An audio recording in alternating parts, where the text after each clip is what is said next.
Hello everyone. Please tell me, which city are you listening from?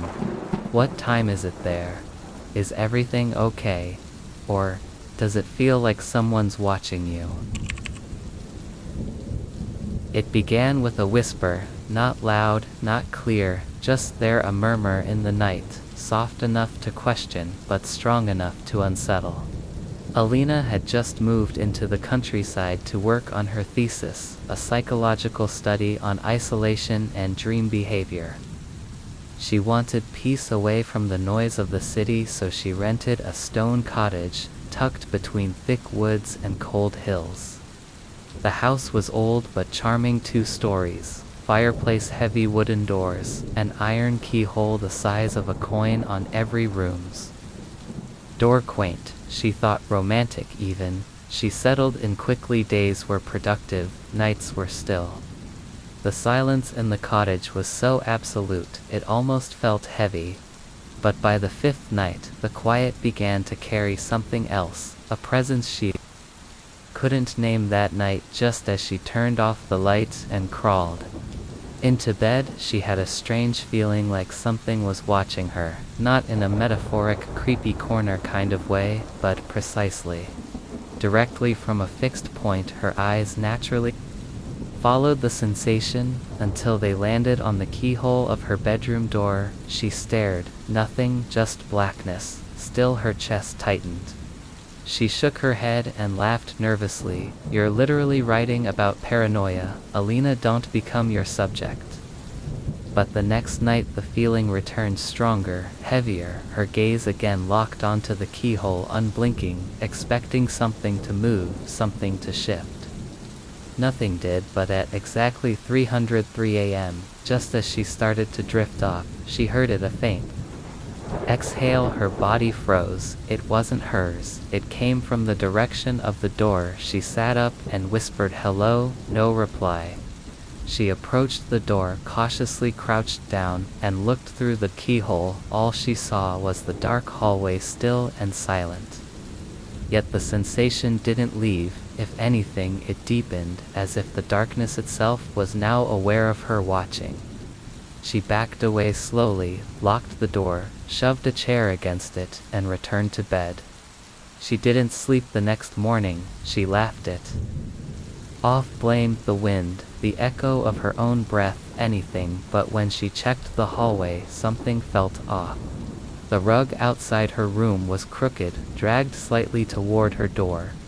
That night, she didn't face the keyhole. She turned the bed away, closed the curtains, and put in earplugs. Still, at exactly 3:03 a.m. she felt it again, eyes on her back, pressure in the room, breath on her neck that didn't belong to her. She jumped up, heart pounding, pulled the earplugs out, and heard silence, except not quite. The kind of silence that hums like it's holding its breath.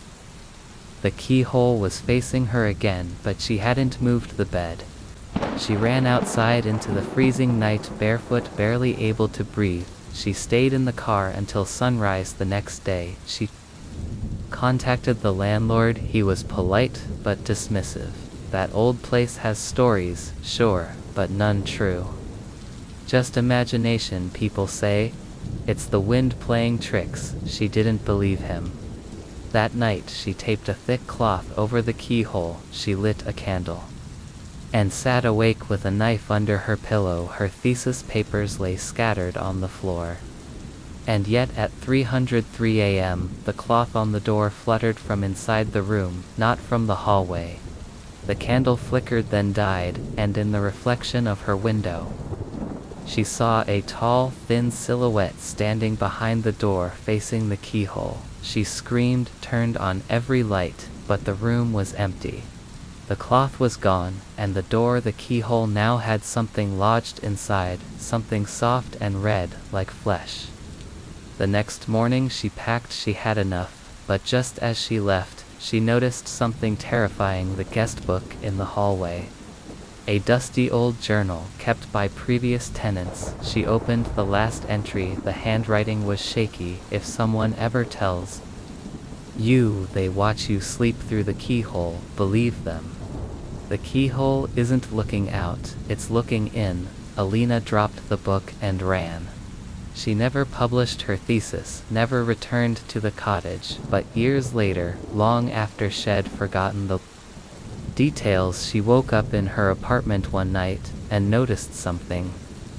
Her new bedroom door didn't have a keyhole before, now it did, and it was open and the presence was back. Watching, waiting, and it always came at 3:03 a.m. When Lena and her husband Josh brought baby Eliza home, everything seemed picture perfect. Their new house on the edge of town was old but charming, tall windows, creaky wooden floors, and a sprawling backyard. The nursery was set up on the second floor, painted a soft yellow with plush toys lining the crib and a rocking chair by the window. Everything was ready, everything was safe, or so they thought. Lena had insisted on installing a baby monitor, not just audio, but a high-definition video one. She liked checking in during the night, especially during those odd hours when Eliza stirred but never cried. It gave her comfort. The first night Lena watched the screen for almost an hour after putting Eliza down. The baby lay peacefully, her small chest rising and falling, a tiny smile curled on her lips. In her sleep, Lena finally set the monitor beside her bed and drifted off.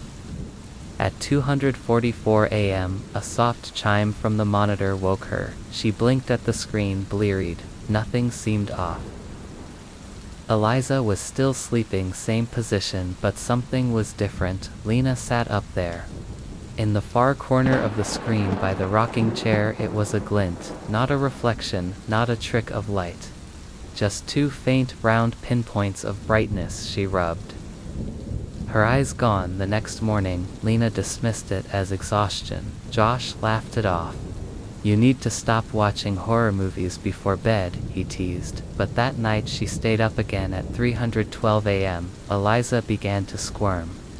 Lena looked at the screen. The baby was awake, not crying, just staring. Her eyes were fixed on the same corner. The rocking chair swayed once, then stopped.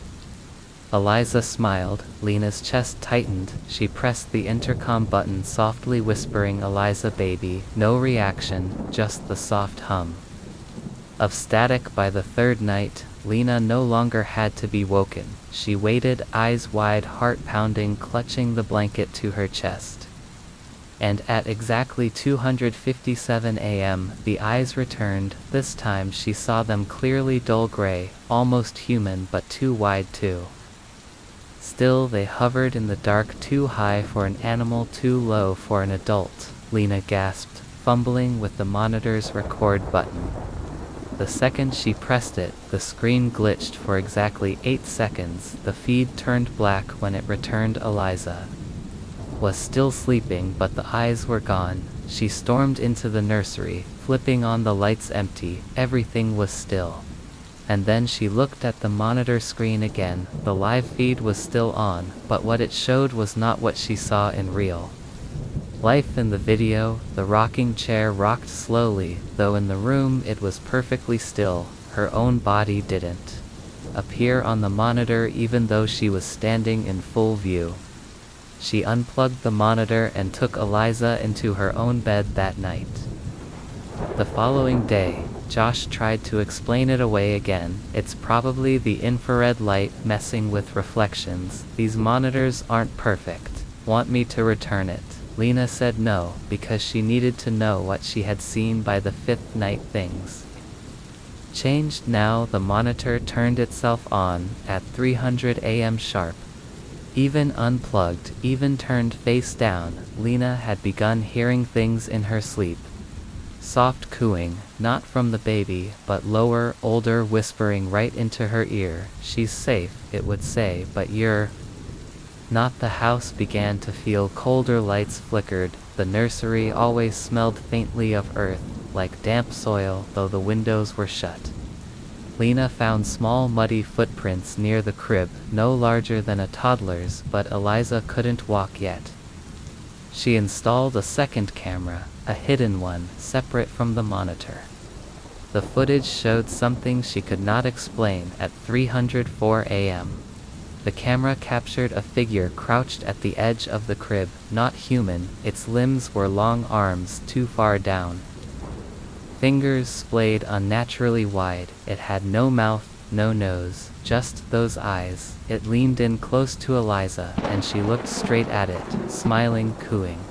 Lena screamed when she saw the footage. She called the police. They found nothing, no signs of forced entry. No one had touched the cameras, but her Josh began to grow distant. "You need help," he said. "You're scaring me," but Lena knew what she saw.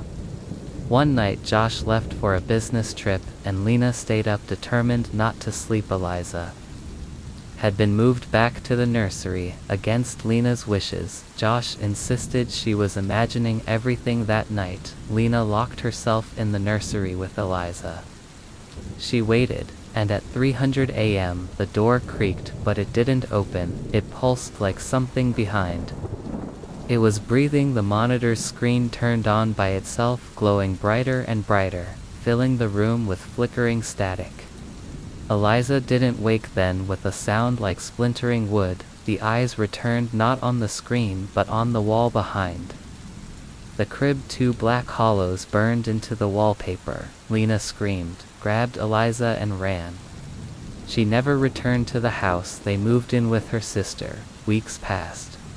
The monitor stayed off, boxed up in the garage, until one night Lena's sister heard it from the attic, the soft hum, the click of the camera turning on. She checked the box. The monitor was unplugged but glowing. She brought it downstairs. The feed showed a crib, not Eliza's current one. Not even the nursery in the new house. It was the old room in Raven's Edge, and someone was still watching. It started on a cold Thursday night, the kind where the wind sounds like it's whispering secrets no one should hear. Camille had just moved into his new apartment on the 14th floor of an old building near the edge of the city. It was quiet, oddly too quiet for a building that claimed to be fully occupied. He didn't mind the silence. In fact, he craved it. After months of working double shifts at the hospital and going through a messy breakup, he just wanted solitude, a place to breathe, think, sleep. The apartment was small, but neat. A narrow hallway led into a compact living room and a bedroom at the back. The walls were off-white, the carpet thin and gray.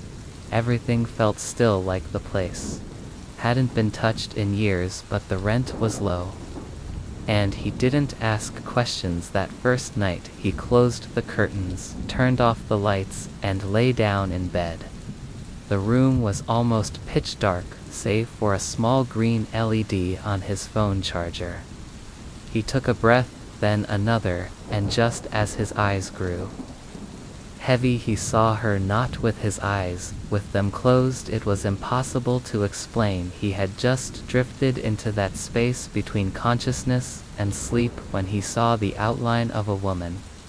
Pale skin, wet black hair covering her face. She stood at the far end of his room, just behind the curtain, not moving, not breathing, just watching. Camille's heart thumped in his chest.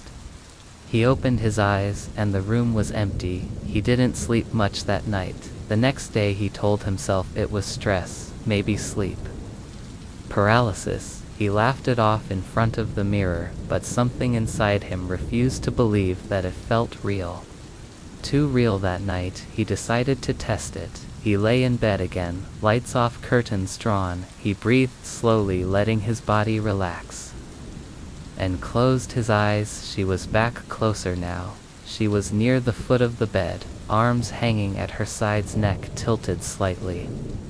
Camille couldn't move, he couldn't scream. He opened his eyes in panic, and the room was empty again, but this time the curtain was swaying. He hadn't opened the window the third night. He left the lights on. He played music on low volume, something soft, just to keep the silence away. but when he closed his eyes, there she was. Her hair was no longer over her face, and her eyes, hollow, endless, dark, were open and locked on his, as if she knew he could see her now. He gasped, sat up drenched in sweat. And for the briefest second, in the reflection of the TV screen, she stood right behind him. He didn't look back. He ran out into the hallway, heart pounding, barefoot and confused. A neighbor opened their door and looked at him with tired eyes.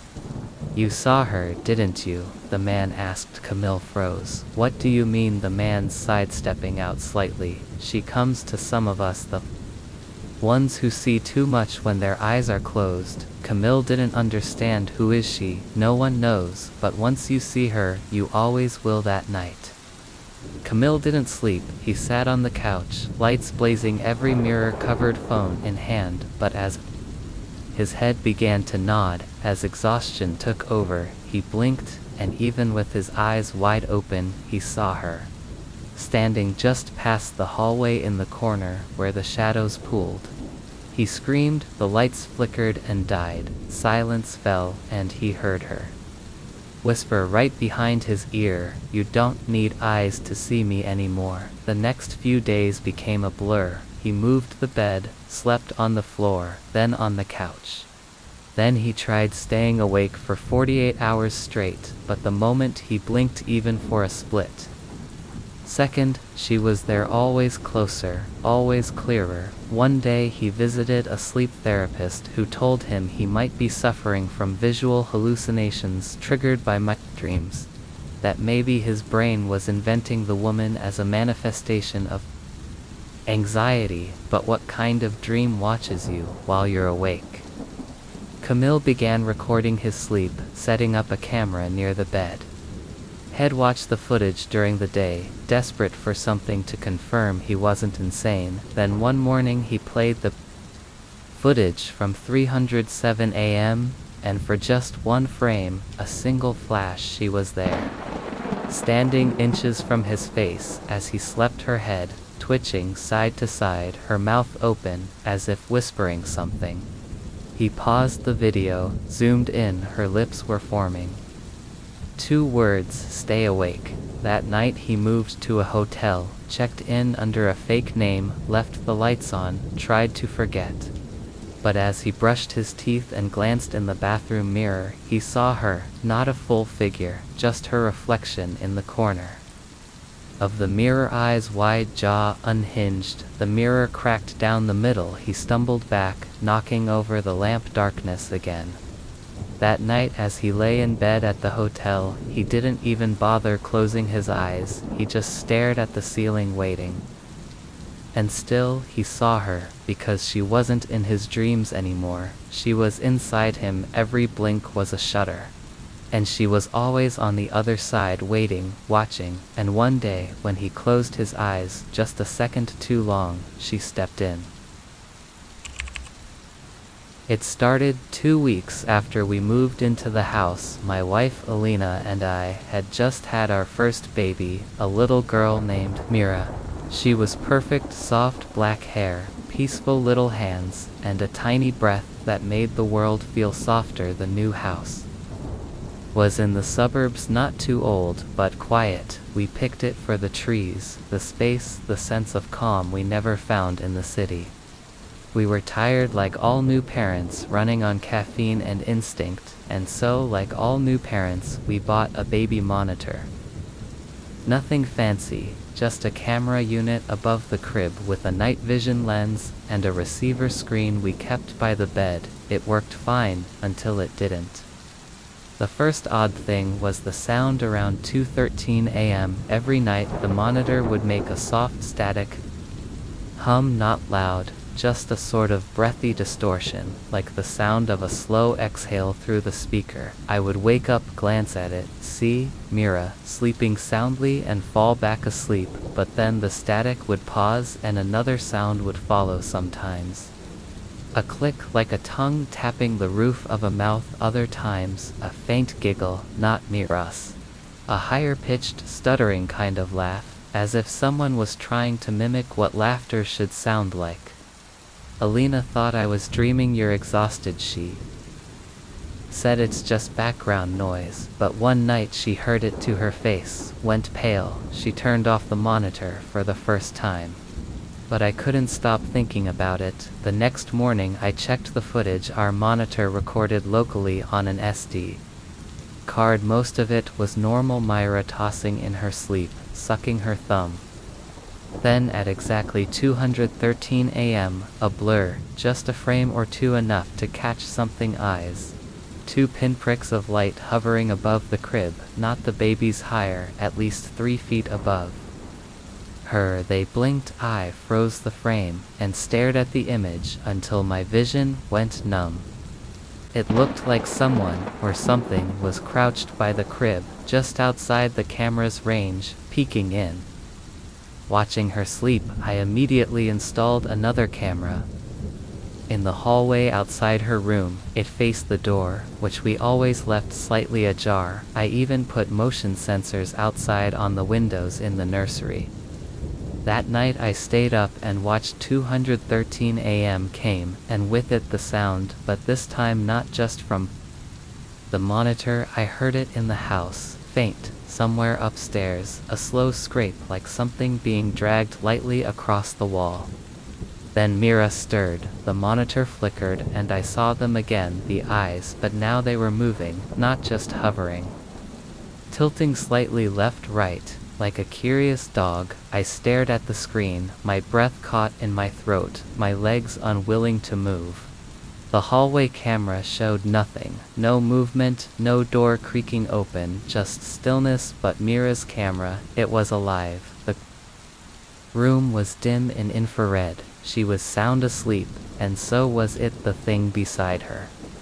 The next day I called a technician to inspect the monitor. Maybe it's interference, he said, or a reflection from the lens. But I knew what I saw. I replaced the unit.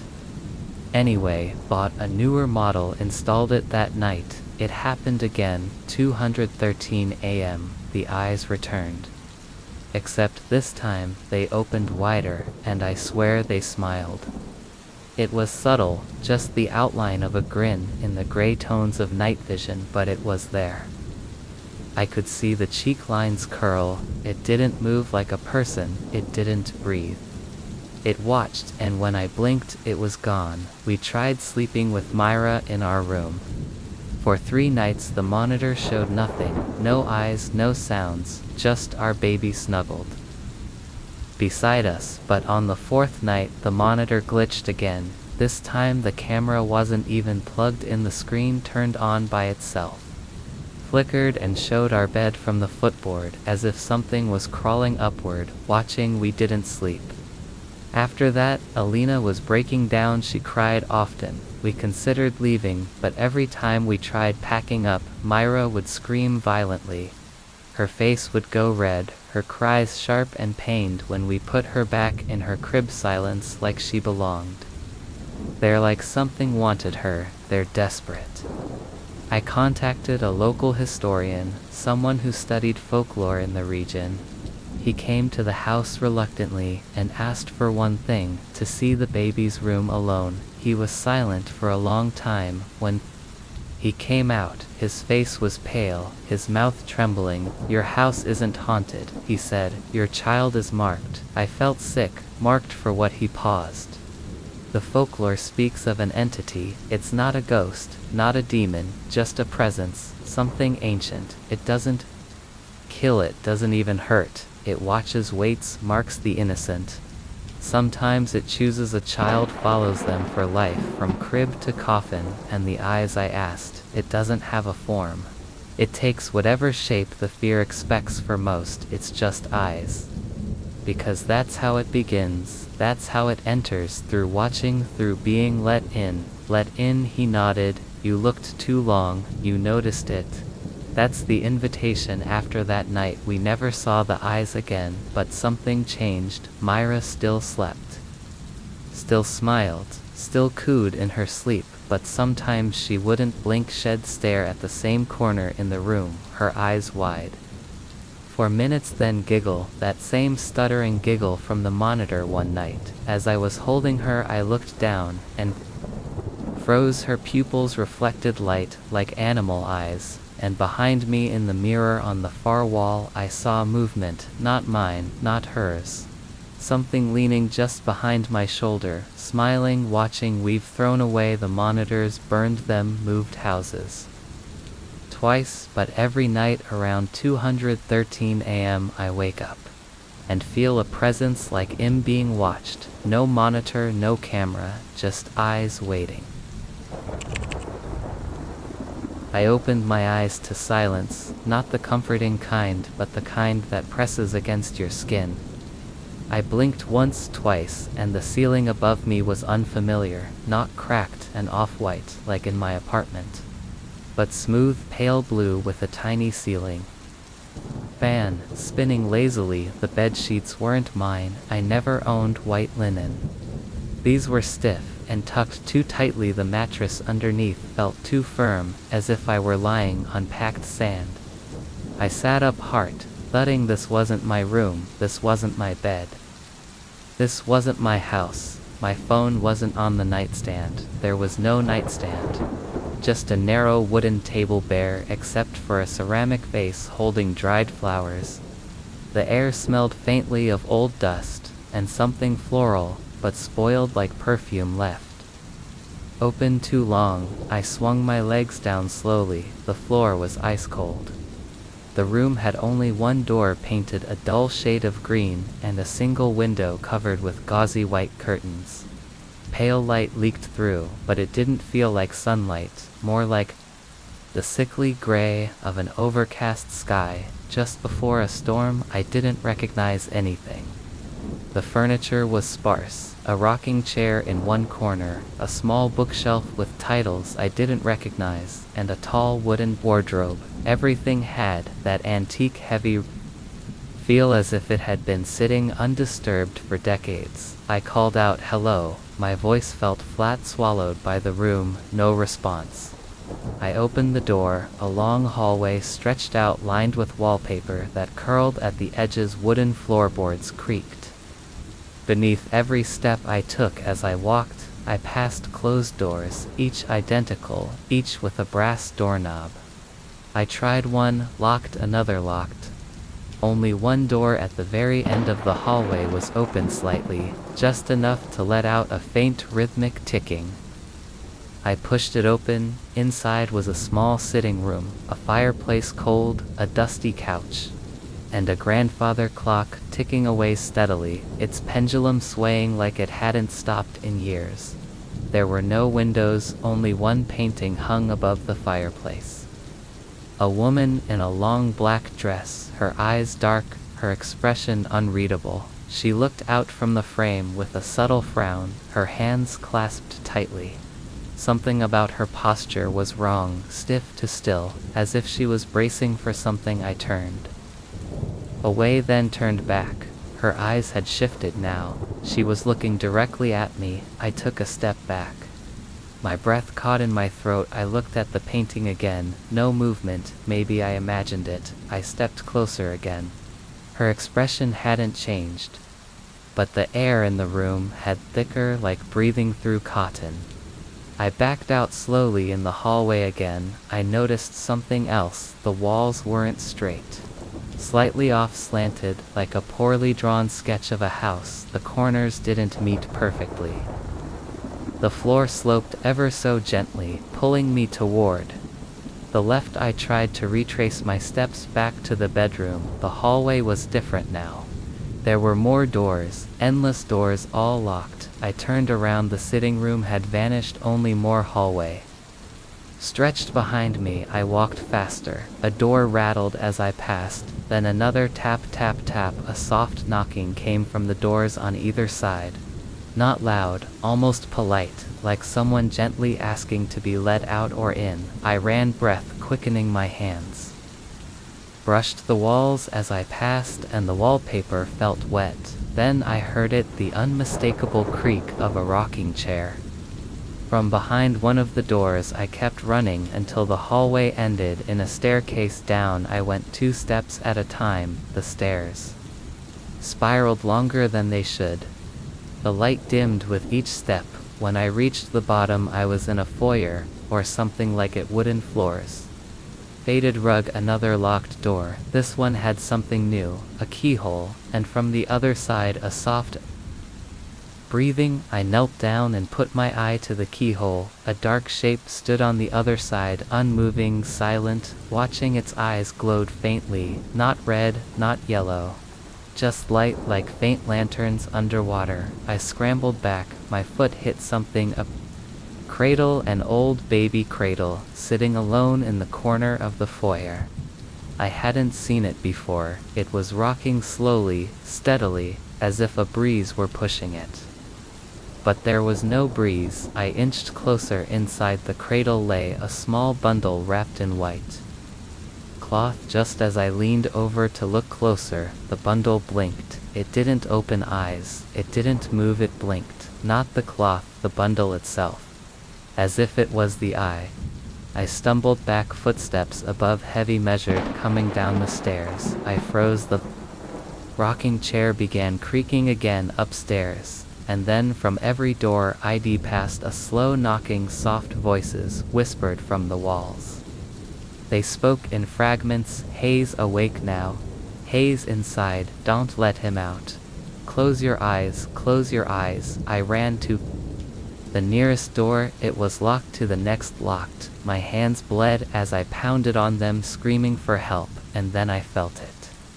A hand, cold, impossibly long fingers rested gently on my shoulder. I turned around. It was the woman from the painting, standing.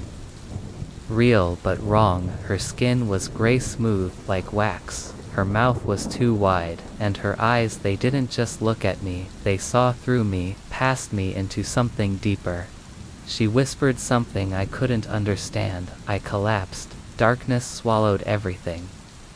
When I woke again, I was back in my bed, my apartment ceiling, my blankets, my room. Morning sunlight filled the space. My phone buzzed on the nightstand. Notifications, time, everything normal. A dream, I told myself, just a dream. But the air still smelled faintly of spoiled perfume, and as I pulled the sheets back, they were white, not mine. And in the corner of the room, a rocking chair I didn't own was gently moving by itself. When I opened my eyes, I immediately knew something was wrong. The ceiling was too high, the fan was spinning slowly, but it wasn't mine. The light leaking through the window wasn't the soft, amber glow of my east-facing apartment. It was pale, distant, and cold. For a few seconds, I thought maybe I had fallen asleep in a hotel, or at a friend's place after a party. But I wasn't drunk. I hadn't gone anywhere. I had gone to bed in my studio apartment on 12th Street, locking the door behind me like I always did. This wasn't my bed. This wasn't my house. I sat up slowly, my sheets cold and stiff. The room smelled faintly of dust, lavender, and something else, something sour like forgotten milk or something dead. The walls were painted a pale green, cracked at the corners. A tall wardrobe stood by the far wall, and a full-length mirror faced the foot of the bed, the kind with carved wooden legs and an oval top like it belonged in a house from the 1800s. I tried to remember how I got here. Nothing, no gaps in memory, no dreams I could recall, no knocks on the door, no strange sounds. Just unconsciousness. Then this I stood up. The floor creaked beneath my feet. The creak echoed, as if the room were larger than it looked. The air was still outside the window. I saw fog, thick, almost painted fog, rolling across a gray field of trees. Where the hell was I? I reached for my phone. It wasn't on the nightstand. I checked the drawers, empty. I ran to the door and twisted the knob, locked, but not with a normal key. Lock it was one of those old iron latches, the kind that jam when they're rusted shut. It wouldn't budge. I banged on it. Hello, is someone there? No reply. I went to the mirror. My reflection looked back, tired, pale, confused, but as I stared, something didn't sit right. My reflection was breathing too slowly, off rhythm with me. It blinked half a second later. I raised my hand to my face and it followed, but it lagged. Just slightly, like a broken screen buffering, and then it smiled. I stumbled back, heart racing. The reflection stopped smiling. It just stared, then blinked again, but slower, deliberately. I left the room. Or tried to. I found a hallway outside, long and lined with old portraits, the kind you see in haunted mansions, with stiff faces, black clothes, and dark backgrounds. All their eyes were on me. I could feel them shift as I walked, not visibly, but in sensation. Like being followed, but never caught. I turned a corner, the hallway looped. I ended up in front of the same door. Again, my room, or that room. I tried. Again, walked faster, turned a different way. Same door, same room, same damn bed. I was trapped. For what felt like hours, I tried everything. I banged on the walls, screamed out the window, even broke a chair leg, and tried to pry the latch open. Nothing worked. Eventually I gave up, sat back on the bed. That's when I noticed the clock, a tall antique grandfather clock in the corner. It read 2:57 a.m., and it was ticking. Slowly I watched the second hand move. 2:58. A soft knock echoed through the hallway, not at the main door but at the mirror. I turned. My reflection wasn't there. Just the room empty, until it blinked into view again, but it was different now. It looked older, hair, messy shirt, torn eyes, sunken. It raised its hand again, but this time its hand had a wound, bleeding. I checked mine. Nothing.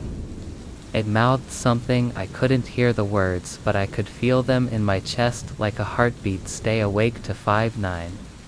The fog outside turned darker, not night, just thicker.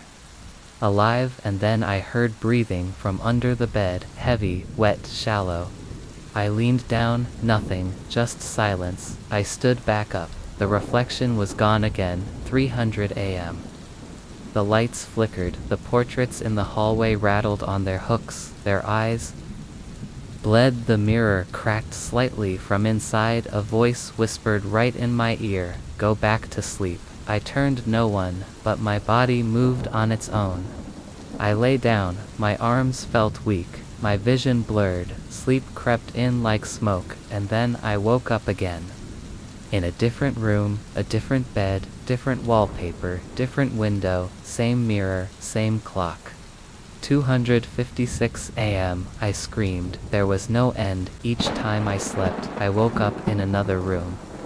Another replica. The colors changed, the shape changed, but always the same feeling, same bed, same mirror. The reflection each time decayed more, grew more desperate. One time it pressed its hand to the mirror and blood smeared. Another time it was crawling in the reflection, begging me silently not to sleep. And every night, without fail, 3:00 a.m. brought the breathing, the whisper, the urge to lie down. The hallucinations worsened once the bed had hands reaching from beneath, stroking my legs gently. Another time, the mirror didn't reflect anything at all, it just showed a hallway, and a figure walking slowly toward the glass, never arriving, just walking. And then one night, I awoke in a hospital bed. Bright lights, nurses, my mother crying, a doctor saying, "Hayes, back." From what they said, I had been found lying unconscious in a house that was abandoned for 80 years.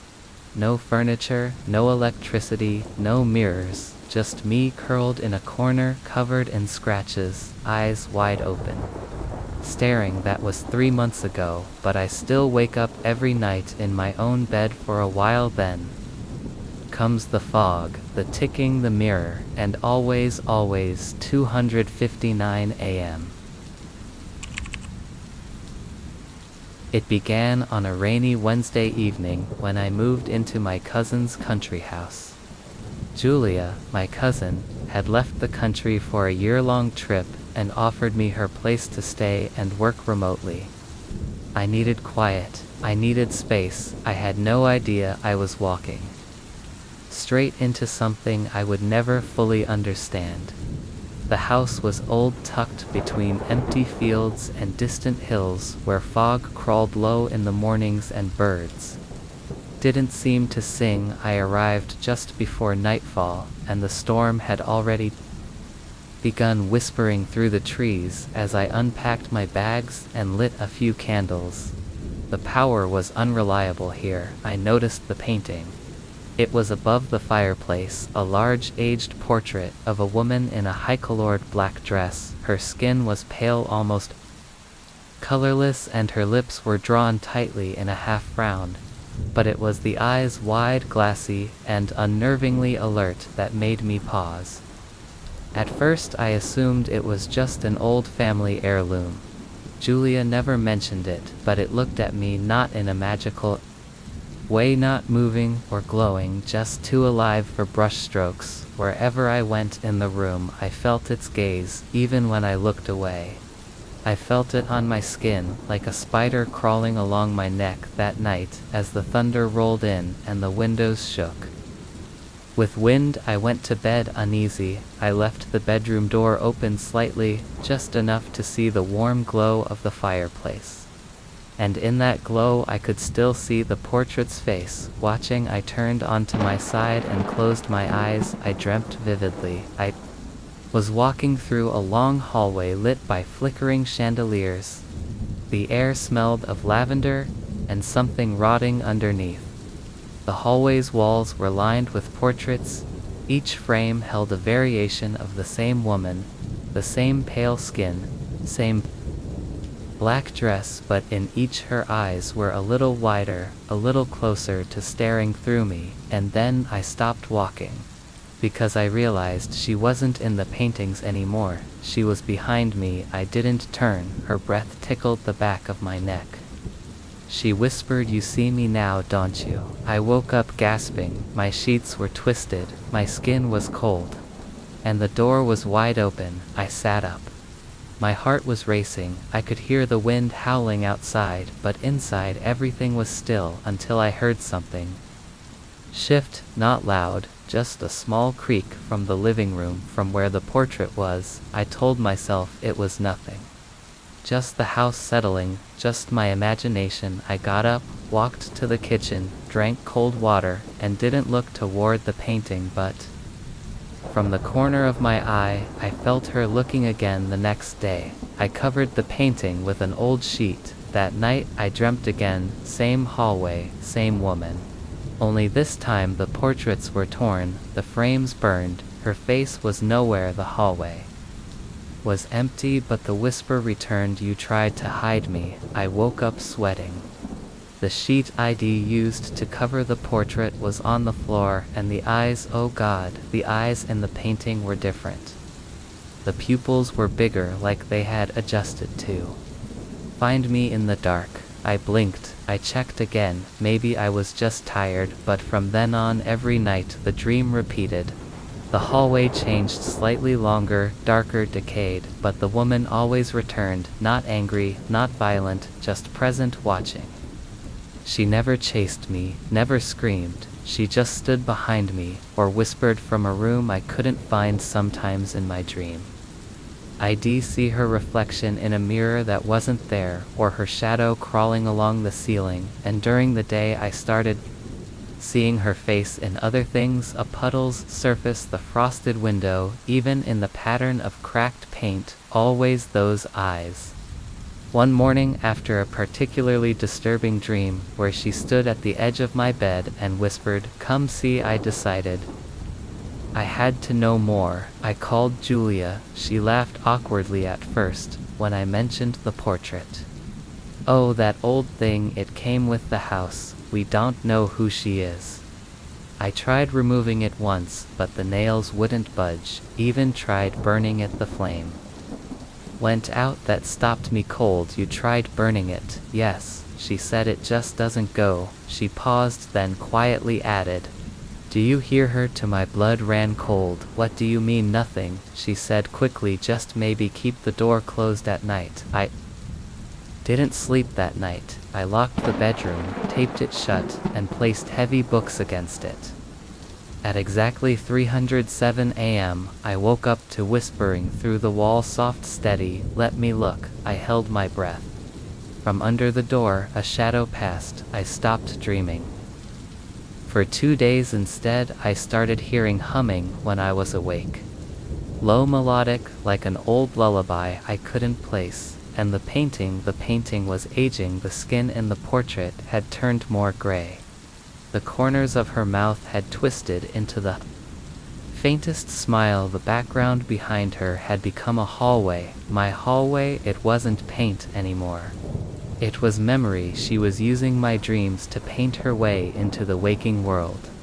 I tried to leave the house. I packed everything, drove for 30 miles. But when I blinked on the highway, the landscape shifted. When I opened my eyes fully, I was back in the bed, back in the room. The fireplace crackled softly. The portrait now showed her hand resting on a banister that looked just like the one outside the bedroom. I gave up trying to escape. I stopped eating much. I slept in small intervals. Sometimes I'd see her out of the corner of my eye, reflected in glass, walking across the upstairs landing, and still she never harmed me. She didn't want to hurt me. She just wanted me to see her, to notice, and once I did, I realized she was never alone. There were others in the portraits now. Slight blurred shapes behind her faces, melting eyes blinking, all dreamers, all visitors, all prisoners. And me, I write this not as a warning, but a surrender. If you ever see a painting of a pale woman in black, don't look too long. Don't sleep in the same house. Don't dream near her, because once she finds you in your sleep, she stays, and the portrait will change. It always does, and the last thing you'll ever see in your dream is her stepping out of the frame.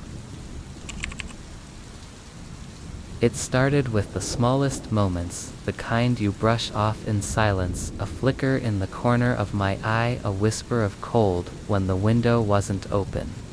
The faint scent of burnt lilies, little things too little to fear, too subtle to understand, but they never stopped. I moved into the apartment 2 months ago. It was quiet. Too quiet maybe for a building that stood in the middle of a buzzing city. The landlord was eager to rent it out. "People don't stay long," he said with a hollow laugh. "Not because it's bad, just not their vibe." I should have listened. The first week was uneventful. I settled and unpacked books, hung paintings, placed my toothbrush next to the cracked mirror in the bathroom. I was used to solitude, preferred it actually, but this was different. It wasn't silence. I felt it was stillness. The air here didn't breathe. The first time I felt her was in the shower.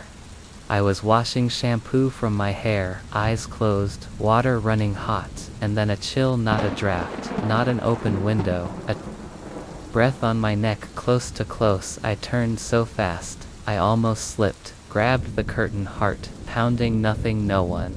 Just the steam thickening, curling toward the ceiling, but the air had changed. It was colder now, heavier, as if someone had just left that night. I dreamed and read, a room filled with water, a woman standing at the center, soaked and still. Her eyes were closed, her lips pale. Her hair floated around her head like seaweed. When I opened my eyes the next morning, the mirror had fogged up on its own. 4 words were written in the condensation: "I see you now." I hadn't taken a shower yet. I wiped it quickly, convinced it was a prank.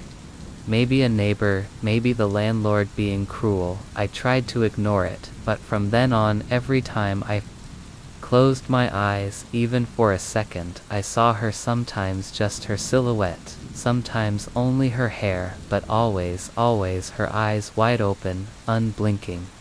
Drenched in something I didn't understand, I stopped sleeping. I drank coffee until my hands shook. I kept every light on, played music, just to keep something alive in the air. But even then, when I blinked too long or leaned back against the couch, she would come just for a moment, like a flash burn behind my eyelids. And then the smell came burnt. Lilies like melted perfume and ash. It coated the air, it lived in my clothes. I bleached the bathroom, washed everything, scrubbed the floors, until my hands blistered. The scent stayed. I started researching. Ghosts, hallucinations, shared delusions, nothing fit. Nothing explained why I now felt her behind me when I brushed my teeth. Why the reflection in the mirror began to flicker, not change, just glitch like a broken video feed one night. I gathered the courage to try something I saw in a forum post. Close your eyes and speak to her, not out loud, just in your mind. So I did.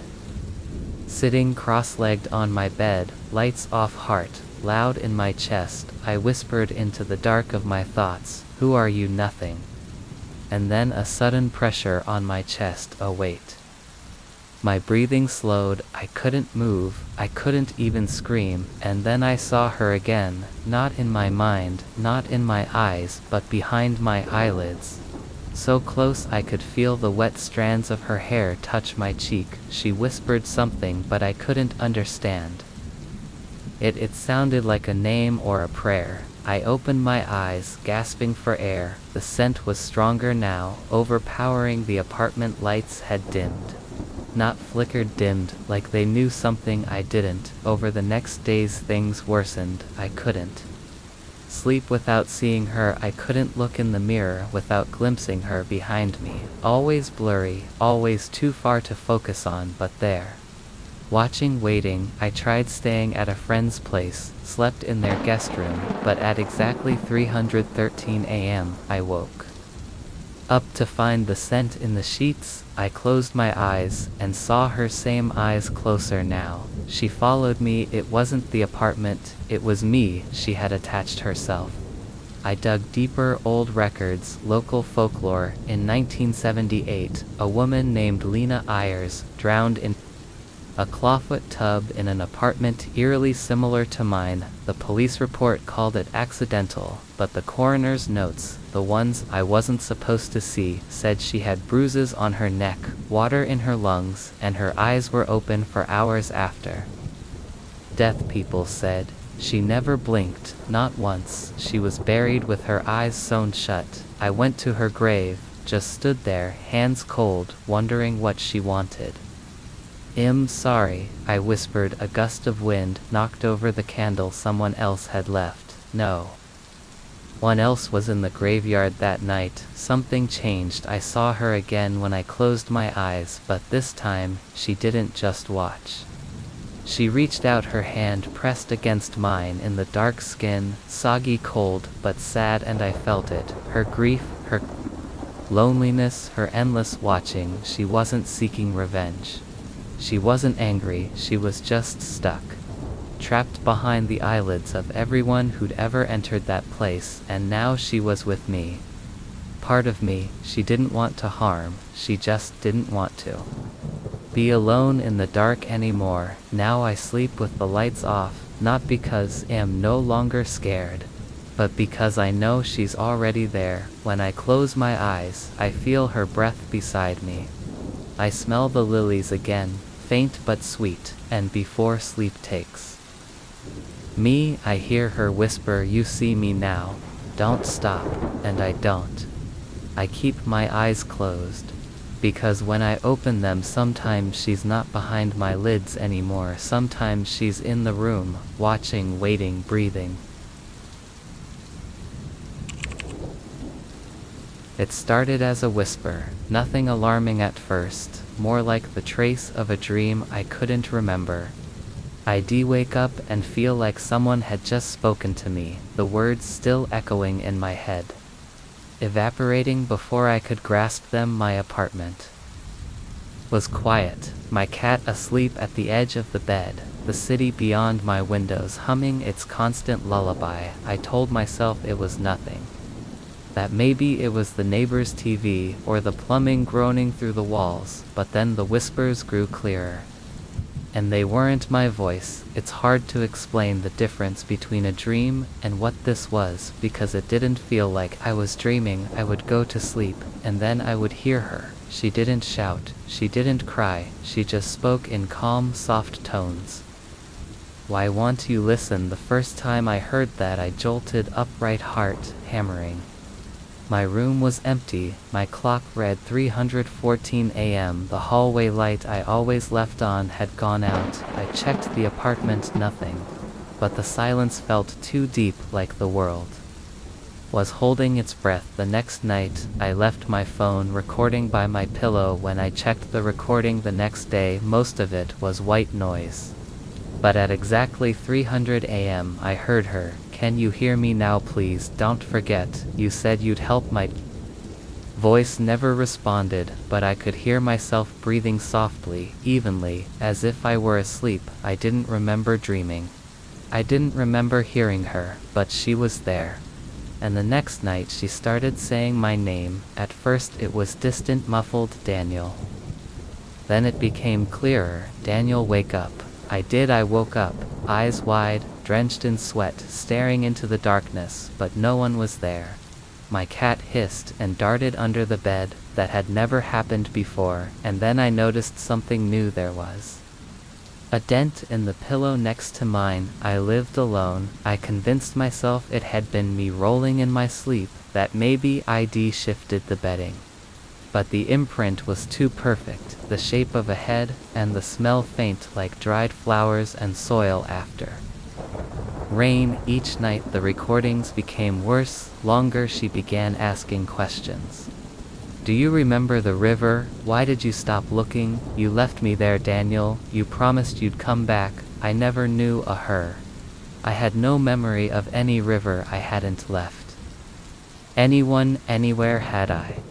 Then came the dreams. I stood by a riverbank, in thick fog, the water still black like ink. Across the water stood a figure, pale, long hair-soaked dress, clinging to her.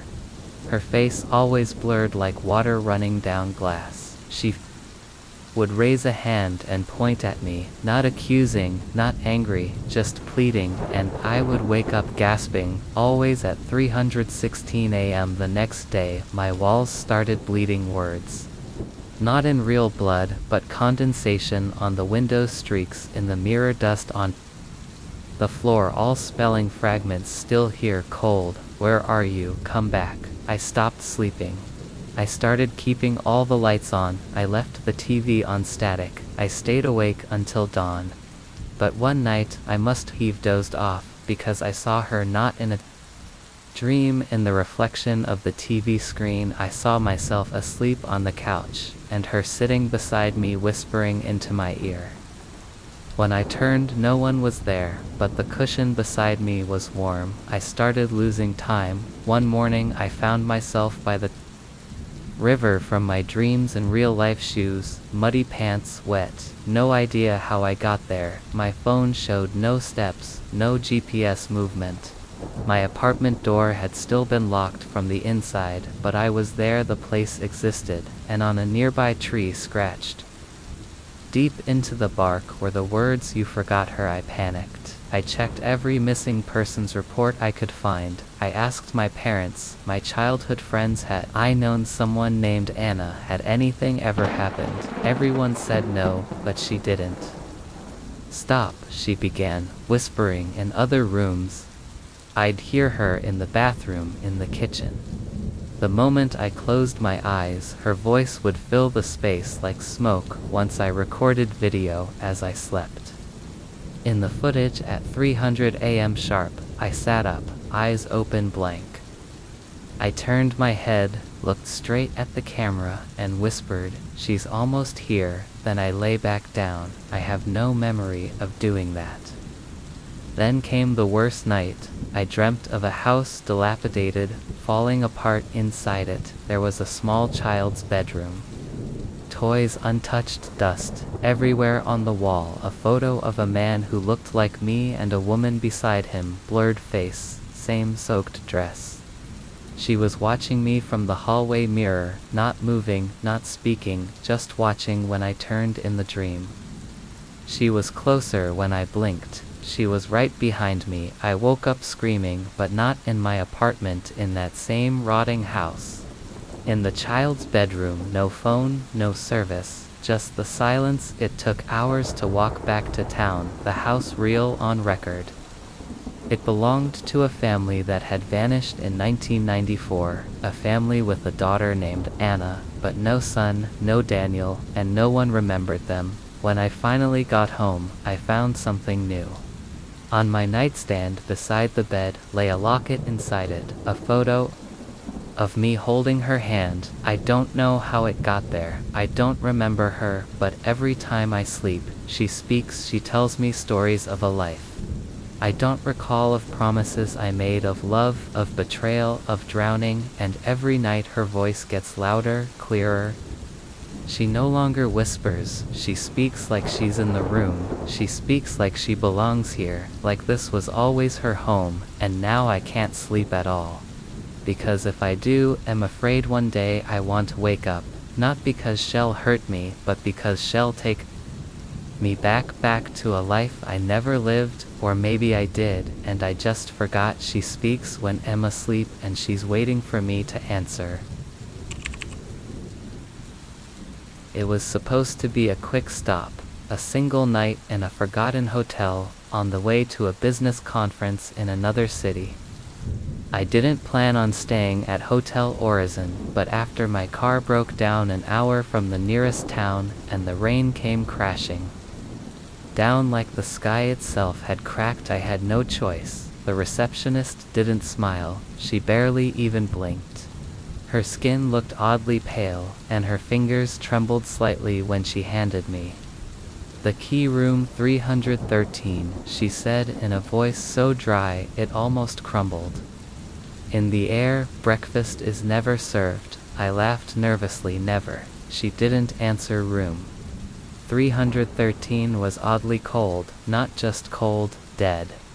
Like the kind of cold that lives in morgues or caves where nothing's moved in centuries. The wallpaper peeled like skin. The air smelled of metal and mildew, but worst of all was the mirror. It was full-length, nailed directly to the wall, across from the bed, and it showed nothing. Not a reflection, not even the room, just blackness, deep obsidian black, as if someone had taken a knife and sliced open reality. I waved my hand in front of it. Nothing. The wall around it reflected faintly. My hand, my face, nothing appeared. The mirror simply refused me. That night, I couldn't sleep. The bed was stiff, the sheets scratchy. And every time I turned over, I felt something watching me, not from the window, not from the door, from behind the mirror. I closed my eyes, and still saw her. A woman, gaunt eyes, open far too wide, neck bent at an impossible angle, mouth slightly open. Like she was about to speak, but never would. Her fingers dragged along the inside of the mirror, slow and deliberate. When I opened my eyes, she was gone. The mirror remained dark. I barely slept that night. The next morning, I went down to complain. But the lobby was empty, the lights flickered, the air was even colder. Behind the counter sat a stack of dusty guest books. Curious, I opened the most recent one.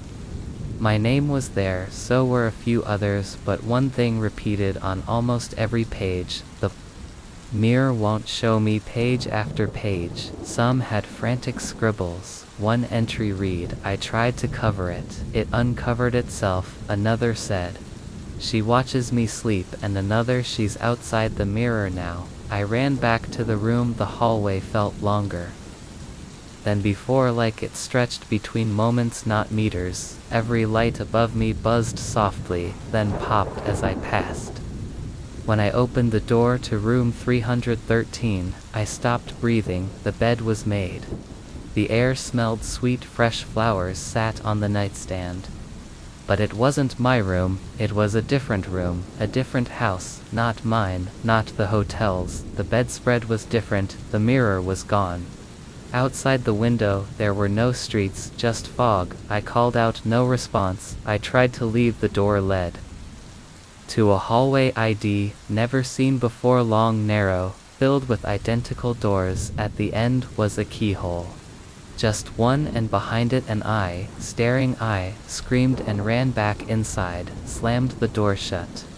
When I turned around, she was sitting on the edge of the bed, the same woman from the mirror. Her lips moved, but no sound came. She tilted her head slowly, silently.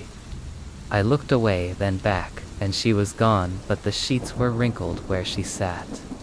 A single long hair rested on the pillow. I tried sleeping again that night, but the baby monitor in the room, one I hadn't noticed before, came to life, crackling, hissing, then a whisper. Hayes not breathing. My chest tightened. Then the crib. Look at the crib. There was no crib until there was. I blinked and one stood in the corner, pale wood, rocking slowly inside. Two glowing eyes stared up at me. I turned away, looked in the mirror that now existed once again, but instead of showing the crib or me, it showed her. Closer than before now, standing now, smiling. The next morning, I found myself outside the hotel. My car worked again. My bags were in the trunk. I couldn't remember leaving, but I still wasn't reflected in the side mirror. Weeks passed. I moved on, tried to forget, until brushing my teeth one morning, I looked up into the bathroom mirror, and she was behind me, not smiling, just watching my reflection. Blinked a second too late. Now every mirror in my apartment has turned black. My cat stares at the same empty corner every night, his back arched, growling at something I can't see. And every night at 300 a.m. I hear the monitor again. Hayes not breathing, but I live alone. It began on a Monday morning. Elias woke up, like he always did, 5 minutes before his alarm, staring at the plain white ceiling of his one-bedroom apartment in City Heights. The sky was the usual blend of gray and soft gold outside, filtered through his curtainless window. The smell of instant coffee from the night before still lingered. But there was something different. The clock on his nightstand wasn't showing the usual 6:55 a.m. It was flashing in red digits, 11 hours, 59 minutes, and 59 seconds, and ticking down. 11 hours, 59 minutes, and 58 seconds.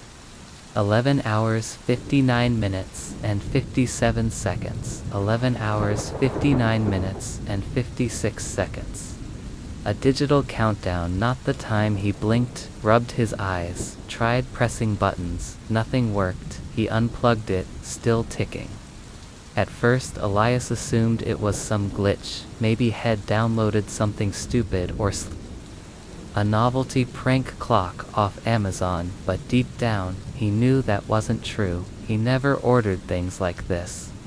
He barely had money to order groceries, and this clock, it felt intentional. At work, he tried forgetting about it, but the image of those glowing red numbers slowly ticking down burrowed into his brain. Every minute that passed outside made him think about what might happen when it hit 0. That night he returned home, exhausted. He found the clock still on his nightstand, still counting down. The time read 82 hours, 46 minutes, and 10 seconds. He did the math, just over 3 days left. He tried to laugh it off, told himself it was just some odd prank, maybe one of his friends had snuck it into his apartment. But he had no real friends, not anymore, not after what happened with Maya. He stared at the numbers for a long time. On the second night, things escalated. Elias was jolted awake at 3:23 a.m. He didn't know why. No noise, no dreams, just dread, pure and sudden. His chest felt tight. The room was cold, unnaturally cold, even with the windows shut, and the clock, it had changed. Now it read 49 hours, 12 minutes, and 8 seconds. Still counting down, still unplugged. He reached out to move it off the nightstand. Maybe toss it in a drawer, but as his fingers brushed the plastic casing, a sharp jolt pulsed up his arm, not a shock, but something colder, deeper, like the clock had tasted him. He jerked his hand away and stared at the spot where he touched it. Nothing. But he swore he felt something wriggling in his veins for a second, like a whisper in his blood. He didn't sleep again that night. The hallucinations started on the third day. It began with flickers. He'd catch glimpses of people standing in his hallway. When he turned his head, a shadow in the kitchen that vanished when he blinked, a reflection in the bathroom mirror that wasn't his, not quite. At work, he stared at his computer screen and saw the countdown reflected in his glasses. It wasn't even there, but he saw it: 28 hours, 2 minutes and 41 seconds. 28 hours, 2 minutes and 40 seconds. When he got home, his apartment felt off, like it had shifted slightly. Walls a little closer, air a little heavier, the shadows darker, the clock 231,322 still ticking. He tried to throw it out, walked 5 blocks in the rain, past the old church and the bakery, all the way to the dumpster behind the grocery store. He opened the lid, dropped the clock inside, and heard it hit the bottom with a plastic clunk. He turned to leave, but when he got home, it was already back on the nightstand. 22 hours, 59 minutes and 8 seconds. This time, it wasn't unplugged this time. The power cord dragged across the floor and disappeared into the wall where no outlet existed. He stopped going to work. He stopped eating. The apartment changed more each day. Doors were slightly off-center. The light switches made no sound. The walls pulsed faintly when he stared too long, and at night the thing began visiting. It didn't enter his room, not at first. He heard it in the hallway. A slow, dragging shuffle, wet feet across wood, breathing slow and loud, just behind the bedroom door. Sometimes it knocked, other times it whispered. One night it said his name, Elias, a voice both human and insect, male and female. Dead and yet horribly alive, he cried into his pillow that night, clutching the covers. Eyes locked on the clock. 12 hours, 9 minutes and 57 seconds. 12 a las 9:56. He couldn't remember the last time he showered. He lost count of the days. The windows showed no sun, no moon, just fog, and the clock kept ticking. 05:0013. 50,012. He tried calling someone, anyone, but all his contacts were gone. Every number gave the same message: this line does not exist. In a panic, he tried leaving the apartment. But the hallway was wrong, endless. The stairs never ended. Every door led back into his own place. Sometimes backwards, sometimes upside down, sometimes already on fire. The outside world didn't exist anymore. With 2 hours left, the room began breathing. The ceiling expanded and contracted. The walls pulsed. The furniture vibrated softly. The air smelled like burnt plastic and rotting fruit. Elias curled up on the bed, trembling, eyes wide open. The door creaked open on its own. Nothing stepped inside, just darkness, thick, alive, intelligent. It spilled into the room like smoke. Underwater shapes swam within it, tall and thin, their mouths too wide, their fingers too many. He screamed. They didn't move. The clock ticked. 0 hours, 11 minutes and 9 seconds. 0 hours, 11 minutes and 8 seconds. One of them reached for the clock. It touched it gently, and the numbers stopped. 0 hours, 10 minutes and 7 seconds. Frozen, Elias waited, but nothing happened. The figures stood still. The shadows didn't grow. The air paused, and then the clock began to tick backward. 0 hours, 10 minutes and 8 seconds. 0 hours, 10 minutes and 9 seconds. 0 hours, 10 minutes and 10 seconds. Elias blinked. The shadows disappeared. The room was still. Morning sunlight poured in through the window. Birds chirped outside, the coffee machine beeped in the kitchen. Everything was normal except one thing: the clock was now ticking upward, still glowing red, still counting. He doesn't know what it's counting toward now, but every night at 300 a.m., the hallway whispers again, and this time it says, I don't know how to start this, not in a way that would make you believe me, but I need to write it down before I forget, before she comes again. The last memory I have of my real life was falling asleep in my apartment on Tuesday night. I remember the cheap fan humming beside my bed. I remember my cat Domino curling at my feet. I remember locking the door, double-checking it actually, then I closed my eyes. When I opened them, I wasn't there anymore. The room was different. The bed was bigger, softer, and unfamiliar. The sheets smelled of lavender and something faintly metallic. The walls were painted a pale, sickly green, and thick velvet curtains covered the windows. I sat up slowly, every inch of me tensing with confusion and dread. This wasn't my apartment. I had never seen this room before. Domino, I called out, but my voice sounded too loud, like the air here was thinner. Dead. I got up. My feet touched a cold, creaky wooden floor. No carpet, no familiar clutter. There was a dresser across the room, old, antique, and on it sat a single photo frame. When I picked it up, the breath in my lungs froze. It was a photo of me smiling, holding someone's hand. But I had never taken that photo. The version of me in it looked older, tired, and whoever was beside me had been torn out of the picture, literally ripped clean, like someone wanted them erased, but left me there watching. My hands trembled. I walked out into the hallway. Everything was old, the wallpaper peeling, the lights dimmed, the air had that thick, musty scent, like old books, and something faintly rotten. I kept calling out for help, searching room to room. They were all furnished like someone had lived there for years, someone tidy, someone who collected antique clocks and faded oil paintings, but there were no signs of life, no food, no photos, no people, until I reached the kitchen. On the table someone had laid out breakfast: toast, eggs, and tea still warm.